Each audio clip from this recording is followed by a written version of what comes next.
Good day mga kaibigan, dito nga pala tayo sa lugar kung saan ko sinimulan yung cardio era ko within 1 month.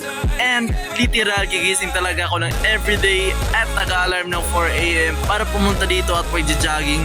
At sa araw na to ay magja-jogging tayo ulit at sasabayan na rin natin ang kwentuhan. Ano pang hinihintay natin? Tara G! Let's go! Let's go!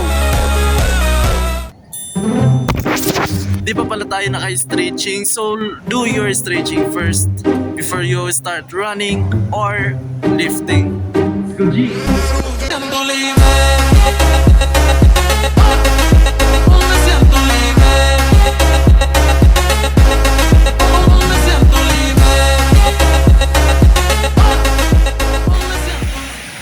Hiningal tayo agad boy.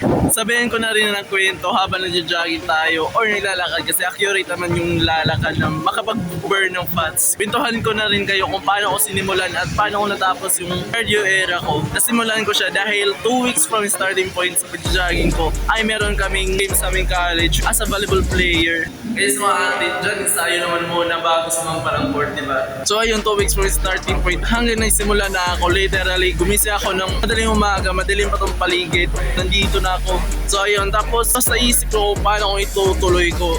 At hindi ko goal yung 1 month, which is wala talaga akong goal. Kundi itutuloy to pag-jogging, gumising na madaling umaga. So ayun, naging consistent yun. Naging everyday hobby ko pag-jogging. Tapos weekdays, recovery ko lang ay Saturday and Sunday, which is rest day. Ito naman yung reason kung bakit ko natigilan o bakit ako tumigil sa pag-jogging everyday. Sa time na yun ay pumasok na ako sa fitness industry at na-realize ko na dapat pag pumasok ka sa fitness is knowledgeable ka about sa fitness, about proper training, proper or kung anong need ba ng iyong katawan. Kasi sa time na yun wala akong proper nutrition. Jogging na ako na jogging, sobrang payat ko na para ang resulta para ako may sakit. Kaya tinigil ko at more on study ako kung ano ba talaga yung body goal ko. So yung nalaman ko na yung body goal ko, pumupunta ako ng gym, nilift ako ng mga weights at nagbabalking na rin ako 2 months sa aking 6 months of journey sa pag-gym, sa gym rat. After bulking ko 2 months ay nag-calorie deficit na ako, which is nag-cutting phase na ako para ma-shape ko na yung katawan ko. Araw na to ay gagawin natin is mag-push up tayo, which is for chest and for triceps ko. Ma-workout pa rin natin yung katawan na simulan natin sa pag-gym. So let's go!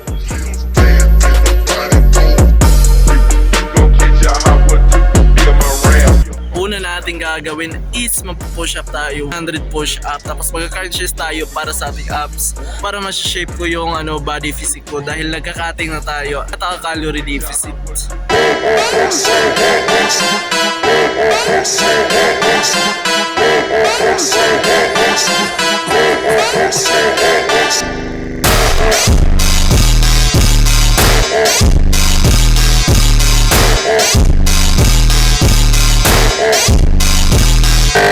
Natapos na nga ako sa ating 100 push-ups natin at proceed na tayo sa abdominal workout natin. Tapos, uwi na tayo. Let's go G!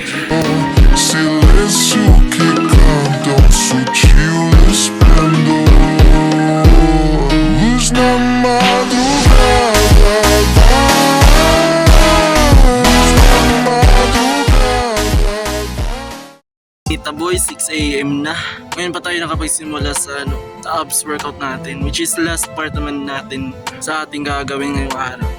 Tsaka, kwento ko lang, 3 weeks na ako hindi ka nakapag-gym, siguro nga 4 weeks. Kasi nga, one of the problem is financial problem. Isipin mo, everyday gagastusin ng 40 pesos back and forth yan. Kasi naka-monthly ako.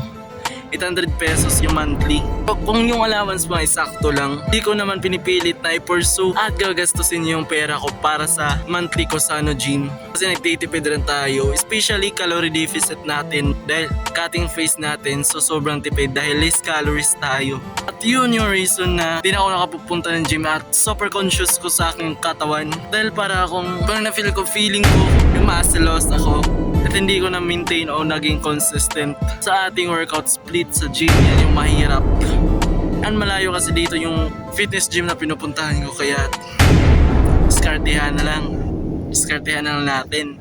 So ayun mga kaibigan, natapos na ating 100 push-ups and abdominal workouts. And siguro sana mapatuloy pa rin natin to. Hindi rin biro gumising na madaling umaga at pumunta dito. Isa sa mga na-learn ko sa cardio era ko is dapat maging consistent at dapat knowledgeable ka when it comes to fitness at alam mo yung goal mo. At isa sa pinaka natutunan ko ay dapat meron kang mindset. Reason kung bakit consistent yung 1 month ko everyday is a mindset choice. Dapat ko lang talaga bubuhayin yung katawan ko kaysa maging tamad, maging mantok. Nabuhay ko lang yung katawan ko sa pagja-jogging para mas gumising at maging productive ay yung araw. Uwi na tayo at maligo na tayo pag-uwi. Pagbihis, tsaka abangan nyo ang continuation vlog ko. Ngayong araw is gagawa tayo ng a day of my life and discipline is the key and consistency. Let's go G!